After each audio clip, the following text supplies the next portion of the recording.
तुम्हें भी गुणवान बनो। कौन सा गुण? सहजता, सरलता, निष्कपटता, देश प्रेम, अहिंसा, सत्य, अस्त्य, अचौर्य, चोरी करना नहीं, स्त्यो, ब्रह्मचर्य, शक्ति धारण, अपरिग्रह, किसी से कुछ लेना नहीं, शौच, संतोष, तप, श्रद्धा, ईश्वर प्रणिधान, शुद्धता, संतोष, तपस्या, श्रद्धा, ईश्वर प्रणिधान, ये सब अलंकार। ये सब अलंकार से अपने को अलंकृत करो। आप मोलामती शरीर से प्रकाश विचलित होता चलेगा, ईश्वर तुमको सिर पर उठा के रखेगा। किसी भी शंका रखो मत, ये सब अलंकार से अलंकृत होना पड़ेगा। और अभिमान, हिंसा, देश, ये सब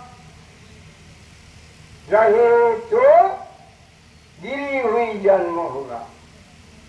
किसी भी शंका रखो मत। मैं जो कहा चाहे, मैं देखकर जानबूझकर कहा चाहे,